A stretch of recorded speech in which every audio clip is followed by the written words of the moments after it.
வணக்கம். இன்னைக்கு my home my கிச்சனில் சுண்டக்காய் வத்தல் எப்படி செய்யறதுன்னு பார்க்கலாம். சுண்டக்காய் வத்தலுக்கு 1 கிலோ சுண்டக்காயை இந்த மாதிரி காம்பெல்லாம் நீக்கிட்டு 2-3 தடவை தண்ணியில் நல்லா தேய்ச்சி கழுவி சுத்தம் பண்ணி எடுத்துக்கோங்க. நாம் செய்கிற சுண்டக்காய் வத்தலை வச்சு சுண்டக்காய் வத்த குழம்பு வைக்கலாம். இல்லைன்னா சுண்டக்காவை வெறும் இதாகவே எண்ணெயில் நல்லா பொரிச்சிட்டு தயிர் சாதம் மோர் சாதத்து கூட தொட்டுட்டு சாப்பிட்லாம்.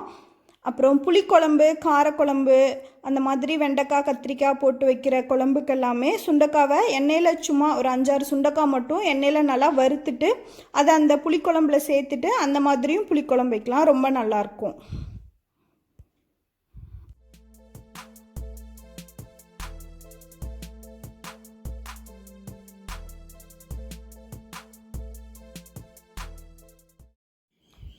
ஒரு பெரிய பவுலில் 1/2 லிட்டர் தயிர் எடுத்துக்கோங்க.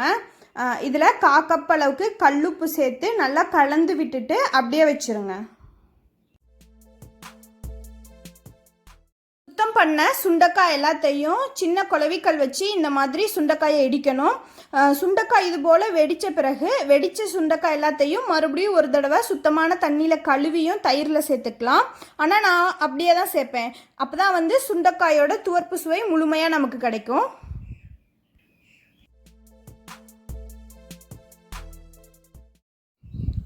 வெடித்த சுண்டக்காய் எல்லாத்தையும் நம்ம கலந்து வச்ச தயிரில் போட்டு ஒன்றா நல்லா கலந்து விட்டுட்டு அப்படியே மூடி போட்டு ஒரு நாள் முழுவதும் இல்லைன்னா மறுநாள் காலையில் வரைக்கும் சுண்டக்காயை தயிரில் ஊற விடுங்க.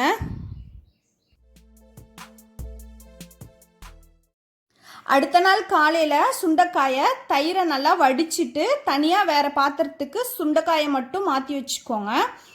இந்த தயிரை அப்படியே வச்சுக்கோங்க மூடி போட்டு, இல்லைன்னா வேறு பாத்திரத்தில் மாற்றியும் வச்சுக்கலாம் தயிரை.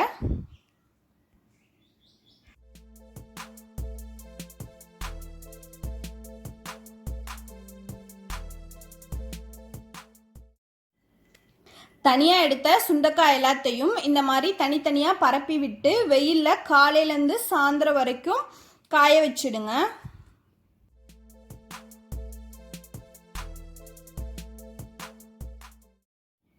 சாயந்தரம் காய்ந்த சுண்டக்காய் எல்லாத்தையும் எடுத்து மறுபடியும் மீதி இருக்க தயிரில் போட்டு நல்லா கலந்து விட்டுட்டு மூடி போட்டு இரவு முழுதும் ஊற விட்டுருங்க.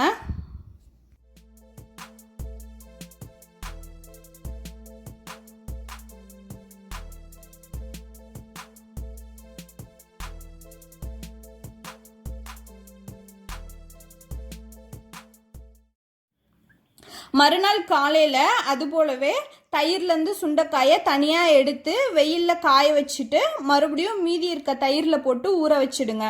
இதே மாதிரி 3 நாள் பண்ணோன்னா தயிர் எல்லாத்தையும் சுண்டக்காய் உறிஞ்சி சுத்தமாக தயிரே இருக்காது.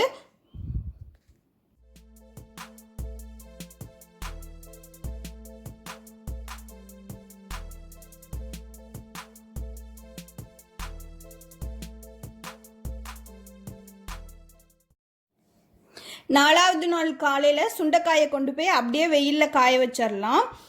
கூடுதலாக இன்னும் 3 நாள் வெயிலில் காய வைக்கணும். மொத்தமாக 6 நாள் ஆகிடும் சுண்டக்காய் வத்தல் தயாராகிறதுக்கு.